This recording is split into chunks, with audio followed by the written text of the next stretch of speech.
آج ہم ایک بہت ہی انوکھے سفر پر چلیں گے۔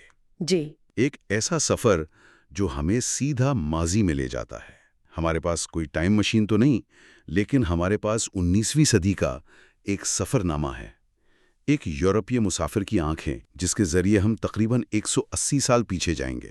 اور دیکھیں گے کہ پنجاب کا شہر قصور کیسا لگتا تھا۔ بالکل، اور یہ اقتباسات کیپٹن لیوپولڈ وان اورلچ کی کتاب ٹریولز ان انڈیا سے ہیں، جو 1845 میں شائع ہوئی۔ اور یہ بات بہت اہم ہے کہ یہ کوئی عام سیاح نہیں تھا، یہ ایک فوجی افسر تھا، ایک بڑے برٹش سفارتی مشن کا حصہ جو لاہور جا رہا تھا۔ اچھا۔ تو اس سے ہمیں صرف شہر کی نہیں بلکہ اس دور کی سیاست اور طاقت کی حرکیات کی بھی ایک جھلک ملتی ہے۔ صحیح، تو آئیے ذرا اس منظر کو اس کو ترتیب دیتے ہیں۔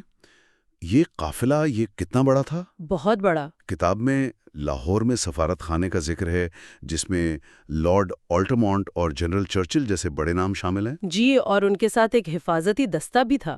اور دستہ بھی کوئی چھوٹا موٹا نہیں، نیزہ بازوں کا ایک پورا اسکواڈرن، ہلکے گھڑ سوار دستے، اور یہاں تک کہ 2 توپیں بھی تھیں۔ جی 2 توپیں، یہ تو ایک چھوٹی موٹی فوج لگ رہی ہے۔ یہ طاقت کا کھلا مظاہرہ تھا۔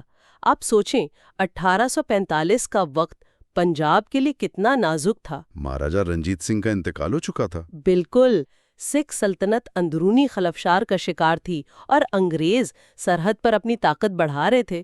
ایسے میں توپوں اور فوج کے ساتھ ایک سفارتی مشن بھیجنا ایک واضح پیغام تھا۔ ایک پیغام کے خطے میں ایک نئی طاقت ابھر رہی ہے۔ جی، ہر قدم جو وہ اٹھا رہے تھے اسے لاہور دربار میں بیٹھے لوگ بہت غور سے دیکھ رہے تھے۔ اچھا، یہاں ایک بڑی دلچسپ اور انسانی تفصیل بھی ہے۔ اس ساری شان و شوکت کے ساتھ برطانوی حکومت کی طرف سے تحفے میں دی گئی 2 بگھیاں بھی تھیں۔ جی ہاں، جو لاہور لے جائی جا رہی تھیں۔ اور اولرچ لکھتا ہے کہ یہ انتہائی خستہ حالت میں تھی۔ اور ایک تو ستلج پار کرتے ہی خراب ہو گئی۔ جی، یہ چھوٹی سی بات کہانی کو کتنا حقیقی بنا دیتی ہے۔ بالکل، ایک طرف توپوں اور گھڑ سواروں کی شان، دوسری طرف ایک خراب بگھی جسے شاید دھکا لگانا پڑ رہا ہو۔ صحیح، یہ اس دور کے سفر کی حقیقت ہے۔ آپ کتنے ہی طاقتور کیوں نہ ہوں، آپ کو ٹوٹی سڑکوں اور ناقابل اعتبار ساز و سامان کا سامنا تو کرنا ہی پڑتا تھا۔ یہ اس بڑے سیاسی کھیل میں ایک چھوٹی سی مزاحیہ جھلک ہے۔ تو یہ قافلہ دریا عبور کرتا ہے اور مصنف منظر کشی کرنا شروع کرتا ہے۔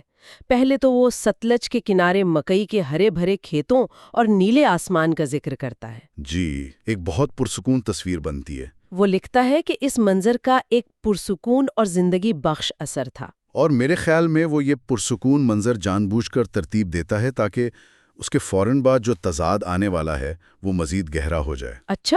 کیونکہ صرف 3 میل کا سفر کرنے کے بعد یہ ہریالی اچانک ختم ہو جاتی ہے۔ وہ ایک ایسے علاقے میں داخل ہوتے ہیں جو جنگل، جھاڑیوں اور سب سے اہم پرانی مساجد اور مقبروں کے کھنڈرات سے بھرا ہوا ہے۔ جی، منظر بالکل بدل جاتا ہے۔ اور پھر وہ قصور پہنچتے ہیں، جیسا کہ کتاب میں ہجے کیے گئے ہیں۔ جی، قصور۔ اورلچ اسے ایک پہاڑی قرار دیتا ہے جہاں ایک بہت بڑے شہر کے کھنڈرات بے ترتیبی سے بکھرے ہوئے ہیں۔ یہ الفاظ وائلڈ کنفیوژن، یہ بہت کچھ کہہ رہے ہیں۔ ایسا لگتا ہے جیسے کوئی عظیم الشان چیز تباہ ہو کر بکھر گئی ہو۔ بالکل، یہ کوئی منظم آثار قدیمہ کی جگہ نہیں لگتی۔ نہیں، یہ ایک ایسا منظر ہے جہاں تاریخ کو وقت اور فطرت نے اپنے حال پر چھوڑ دیا ہے۔ لیکن یہاں سب سے دلچسپ بات یہ ہے کہ اس بے ترتیبی میں اورلچ کیا دیکھتا ہے؟ وہ صرف ٹوٹی دیواروں کا ذکر نہیں کرتا۔ وہ خاص طور پر کچھ چیزیں چنتا ہے۔ جی، وہ خاص طور پر خوبصورت گنبدوں والی مساجد اور چند ستونوں کا انتخاب کرتا ہے۔ تو وہ صرف بیان نہیں کر رہا بلکہ ان ٹکڑوں سے ایک کہانی بنا رہا ہے۔ بالکل، وہ ان کھنڈرات کو دیکھ کر یہ نتیجہ اخذ کرتا ہے کہ یہ اس دور سے تعلق رکھتے ہیں جب فنون اپنے عروج پر تھے۔ یہی نکتہ ہے۔ ایک یورپی فوجی افسر کے طور پر وہ ان کھنڈرات میں ایک عظیم زوال پذیر تہذیب کی کہانی دیکھ رہا ہے جو اس وقت کے یورپی وویجرز کا ایک عام زاویہ نظر تھا۔ اور یہ کھنڈرات تھے کس کے؟ غالباً قصور کی اس پٹھان سلطنت کے جسے رنجیت سنگھ نے فتح کیا تھا۔ جی، بہت ممکن ہے۔ تو اورلچ جو دیکھ رہا ہے وہ صرف عمارتوں کا ملبہ نہیں بلکہ طاقت کی کئی تہوں کا ملبہ ہے۔ ایک سلطنت جو دوسری پر غالب آئی اور اب وہ دوسری سلطنت بھی خود زوال کے دہانے پر کھڑی ہے۔ یہ تصویر تو واقعی بہت گہری ہے، لیکن پھر کہانی میں ایک اور موڑ آتا ہے۔ ان کھنڈرات کے بیچ، یا شاید بالکل ساتھ ہی، ایک زندہ شہر کا ذکر ہے۔ جی، ایک زندہ شہر؟ اورلس لکھتا ہے کہ ایک چھوٹی پہاڑی پر ایک قلعہ ہے جو زیادہ مضبوط نہیں، لیکن اس کے ساتھ جو شہر ہے وہ اونچی دیواروں اور برجوں سے گھرا ہوا ہے۔ اور گنجان آباد ہے۔ گنجان آباد، جی۔ اور یہی بات اسے لاجواب بناتی ہے۔ یہ کھنڈرات صرف ایک مردہ ماضی نہیں بلکہ ایک زندہ حال کے پس منظر کا کام کر رہے ہیں۔ یہ دو شہروں کی کہانی ہے ایک ساتھ۔ ایک وہ شہر جو تھا اور ایک وہ شہر جو ہے۔ بالکل، وہ اونچی دیواروں والا گنجان آباد شہر 1845 کی حقیقت کو ظاہر کرتا ہے۔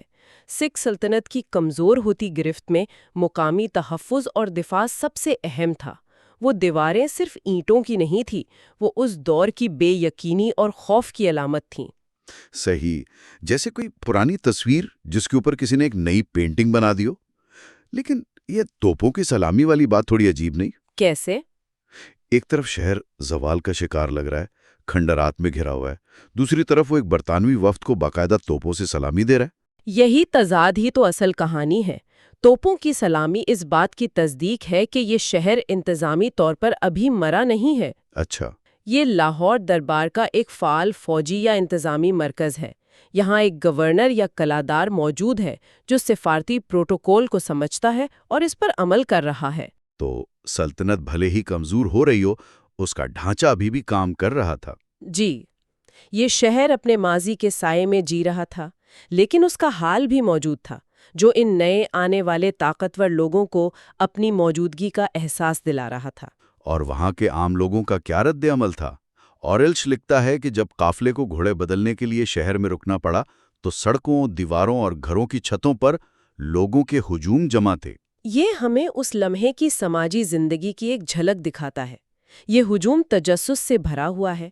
یہ لوگ کون ہیں؟ یہ اتنے سارے فوجی، یہ توپیں، یہ عجیب لباس والے یورپی افسران، ان کے لیے یہ ایک تماشا تھا۔ صحیح۔ اورلش بھکاریوں کا بھی ذکر کرتا ہے جو اونچی آواز میں فریاد کر رہے تھے، جنہیں سفیر نے چند سکے پھینکے۔ یہ ایک چھوٹا سا منظر ہمیں اس وقت کے سماجی ڈھانچے کے بارے میں بتاتا ہے۔ طاقتور سفیر، متجسس عوام اور غریب بھکاری سب ایک ہی فریم میں ہیں۔ تو اگر ہم ان تمام دھاگوں کو جوڑیں، وہ شاندار قافلہ، ٹوٹی ہوئی بوگی، سرسبز کھیت، وسیع کھنڈرات، ایک قلعہ بند شہر، توپوں کی سلامی اور لوگوں کا ہجوم، تو 1845 کے قصور کی کیسی تصویر ہمارے ذہن میں بنتی ہے؟ یہ ایک ایسی جگہ کی تصویر ہے جو تاریخ کے ایک دوراہے پر کھڑی ہے۔ یہ بے وقت کئی کہانیاں سنا رہی ہے۔ کون کون سی کہانیاں؟ ایک تو یہ کہ یہ اپنے عظیم ماضی، شاید پٹھان دور کے کھنڈرات پر سوگ منا رہی ہے۔ دوسری یہ کہ یہ سکھ سلطنت کے خاتمے کے دور میں اپنی بقا کی جنگ لڑ رہی ہے اونچی دیواروں کے پیچھے۔ اور تیسری؟ اور تیسری کہانی یہ ہے کہ یہ مستقبل کی آہٹ بھی سن رہی ہے، برطانوی طاقت کی صورت میں جو اس کے دروازے پر دستک دے رہی ہے۔ قصور یہاں صرف ایک شہر نہیں بلکہ پورے پنجاب کی اس وقت کی حالت کا ایک استعارہ ہے۔ واہ! ایک ایسی جگہ جہاں ماضی، حال اور مستقبل ایک ہی منظر میں آپس میں ٹکرا رہے تھے۔ یہ واقعی ذہن گھما دیتا ہے۔ صرف چند جملوں نے 180 سال پرانے منظر کو ہماری آنکھوں کے سامنے زندہ کر دیا ہے۔ میں سوچ رہا ہوں کہ اس وقت ان گلیوں میں چلنا، ان کھنڈرات اور زندہ لوگوں کو ایک ساتھ دیکھنا کیسا محسوس ہوتا ہوگا۔ اور یہ گفتگو ہمیں سوچنے کے لیے ایک آخری نکتہ دیتی ہے۔ جی؟ یہ سب کچھ جو ہم نے دیکھا، یہ ایک یورپی فوجی افسر کا نقطہ نظر ہے جو وہاں سے صرف گزر رہا تھا، لیکن ان دیواروں کے اندر کی کہانی کیا تھی؟ اچھا سوال ہے۔ قصور کے اس گنجان آباد شہر میں رہنے والے کسی شخص کی زبانی یہ دن کیسا تھا؟ ان کے لیے وہ خوبصورت گنبد صرف فنون لطیفہ کا نمونہ نہیں تھے، وہ ان کے آباء و اجداد کی یادگاریں تھیں، ان کی روزمرہ زندگی کا حصہ تھیں۔ ان کی کہانی کیسی ہوتی؟ یہ وہ سوال ہے جس کا جواب یہ سفر نامہ نہیں دے سکتا۔